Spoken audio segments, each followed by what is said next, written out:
Horror कहानियां थी। अगली मौत किसकी? संजीव अपने दोस्तों राघव और प्रतीक के साथ बियर बार में बैठकर बियर पी रहा था। संजीव आज बहुत खुश लग रहा था। अरे यार, आज की पार्टी में तो मजा आ गया। तुम दोनों दोस्तों के साथ तो मेरी जिंदगी इतनी अच्छी है कि क्या बताऊं कितनी अच्छी है। अरे भाई, अब दोस्ती की है तो जीना मरना सब साथ में। हाँ अरे यार सुनो, जल्दी से एक बियर और ऑर्डर करते हैं ना, एक आखिरी, और उसके बाद ये जश्न यही खत्म हो जाएगा। अरे हाँ हाँ, क्यों नहीं। वेटर, जल्दी से 2 बियर की बोतल लेकर आओ।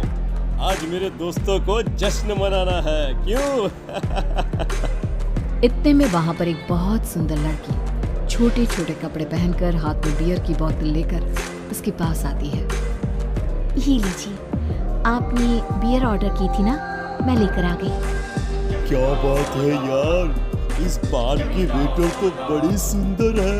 अब बियर लेकर आई हो तो अपने हाथों से ही पिला दो ना। हाँ हाँ, क्यों नहीं, जैसा आप बोलोगे मैं वैसा ही करूँगी।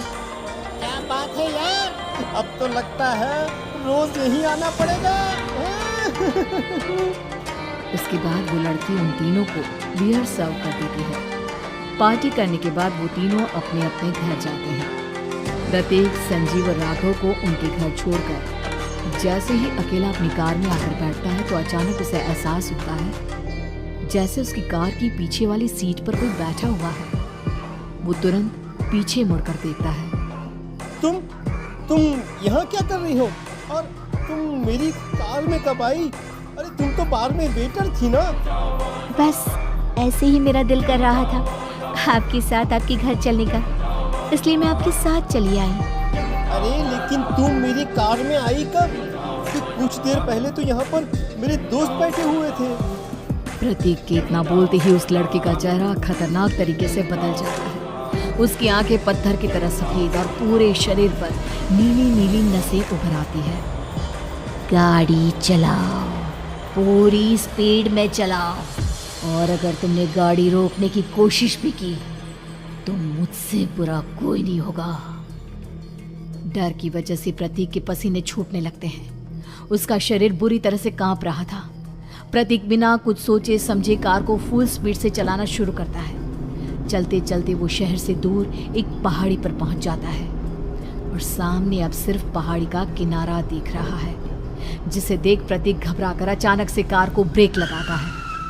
देखो देखो देखो देखो, मुझे छोड़ दो मुझे। अगर मैंने गाड़ी जरा सी भी आगे बढ़ाई तो हम दोनों नीचे गिरकर मर जाएंगे। ये तो तुम्हें पहले सोचना चाहिए था ना। अब कुछ नहीं हो सकता।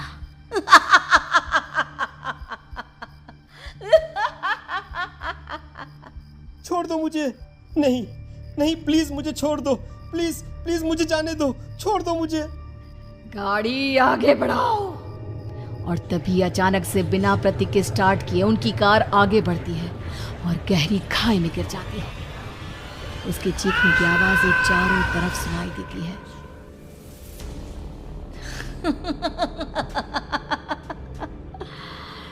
तुझे मारकर मेरे कलेजे में जल रही आग को थोड़ी शांति तो मिल गई, लेकिन अभी ये कहानी खत्म नहीं हुई। और फिर अगले दिन राघव और संजीव को पता चलता है कि प्रतीक की पहाड़ी से नीचे गिरकर मौत हो गई। अरे कल रात की तो बात है यार, हम सब बैठकर पार्टी कर रहे थे, लेकिन मेरी एक बात समझ में नहीं आ रही। राघव शहर से इतना बाहर उस पहाड़ी पर इतनी रात को क्या करने गया था? अरे यार, वही सोचकर तो मैं भी परेशान हूँ। हम दोनों को छोड़ने के बाद तो वो सीधा अपने घर जाने वाला था, और वो आत्महत्या क्यों करेगा भाई? कल रात तक वो कितना खुश था, हमारे साथ सेलिब्रेट कर रहा था। हाँ, लेकिन पुलिस ने तो यही कहा है कि प्रतीक ने अपनी कार को जानबूझकर पहाड़ी से नीचे गिरा दिया और आत्महत्या कर ली। अरे यार, संजीव, मेरी तो कुछ भी समझ में नहीं आ रहा है। चल ठीक है, अब मैं अपने घर जाता हूँ। Okay, bye. राघव अपने घर में अकेला था। दोपहर का वक्त था। तभी दरवाजे की घंटी बजी। कौन है? अरे 1 मिनट रुको, अभी आता हूँ। राघव ने जैसे ही दरवाजा खोला, उसने देखा कि सामने एक बहुत खूबसूरत लड़की खड़ी हुई है। कौन है आप और यहाँ किससे मिलने आई हैं? देखिए ना, बाहर बारिश शुरू हो गई थी, मेरी गाड़ी खराब हो गई है। आपका घर नजर आया तो सोचा कुछ हेल्प ले लेती हूँ। क्यों नहीं, आइए ना, आइए आइए। मेरे कपड़े पूरे भीग चुके हैं, क्या आपके पास टॉवल मिलेगा प्लीज? राघव अपने बाथरूम से एक टॉवल लाकर उस लड़की को देता है। थैंक यू सो मच, अब मैं चलती हूँ। अरे इतनी क्या जल्दी है? आप चाहे तो बारिश रुकने तक यहाँ पर रुक सकती हैं। हाँ। लड़की ने पलटकर राघव की तरफ देखा। नहीं, मुझे जाना होगा, मेरा काम बाकी है। और वो वहां से चली गई। उस लड़की के जाने के बाद राघव अपने बाथरूम में नहाने के लिए गया और जैसे ही उसने बाथरूम में देखा तो उसका टॉवल वहीं पर लटका हुआ था। उसने टॉवल हाथ में लिया तो देखा कि उसका पूरा टॉवल खून के धब्बों से सना हुआ है। अरे अरे ये क्या? ये टॉवल तो मैंने उस लड़की को दे दिया था। ये वापस मेरे बाथरूम में कैसे आ गया? और इस पर ये खून के धब्बे कहां से आ गए? राघव ने आईने में देखा तो उसकी गर्दन पर एक बड़ा सा चाकू का कट लगा हुआ था जिससे खून बह रहा था, जिसे देख राघव के होश उड़ गए। हाँ, अरे ये क्या? मेरी गर्दन इतनी ज्यादा कटी हुई है और मुझे दर्द भी नहीं हो रहा है। ये क्या हो रहा है मेरे साथ? राघव घबराकर बाथरूम से बाहर आया और अपना मोबाइल उठाकर उसने संजीव को फोन लगाया। संजीव जल्दी से मेरे पास आ जाओ। मुझे लगता है कुछ बहुत बड़ी गड़बड़ है, जल्दी आ जाओ। उधर से आवाज आई, लेकिन वो आवाज संजीव की नहीं बल्कि एक लड़की की थी। कुछ अजीब नहीं हुआ है, बस तुम्हारी मौत तुमसे मिलने आई थी और तुम्हें मारकर चली गई। अब तुम इस दुनिया का हिस्सा नहीं हो राघव, इसलिए तुम्हें अपनी गर्दन के कटने का दर्द भी महसूस नहीं हो रहा।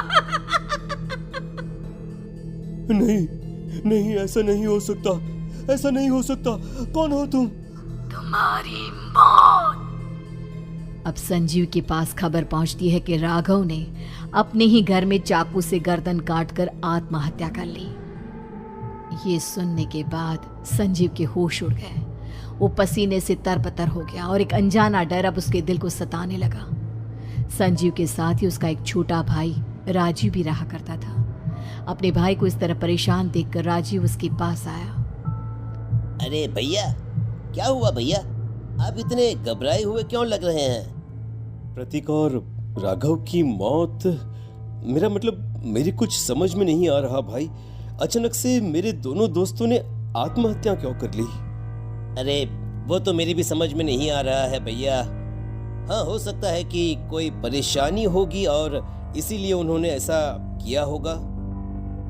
हाँ, लेकिन दोनों की जिंदगी में एक साथ परेशानी और दोनों का इतनी खतरनाक तरीके से आत्महत्या करना, कहीं ऐसा तो नहीं मैं भी मर जाऊंगा? अरे आप ऐसी बातें क्यों कर रहे हैं भैया? वैसे ही मैं इतना परेशान हूँ।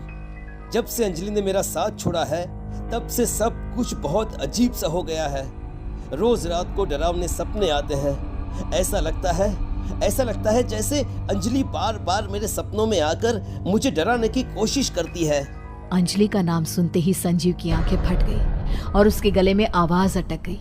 उसके चेहरे पर घबराहट साफ नजर आ रही थी। कौन थी वो लड़की जिसने प्रतीक और राघव को आत्महत्या की आड़ में मौत की घाट उतार दिया? और कौन थी अंजलि जो बार बार राजीव के सपनों में आकर उसे डरा रही थी? अंजलि का नाम सुनकर संजीव इतना घबरा क्यों गया? इन सवालों के जवाब जानने के लिए देखिए इस खतरनाक कहानी का अगला भाग।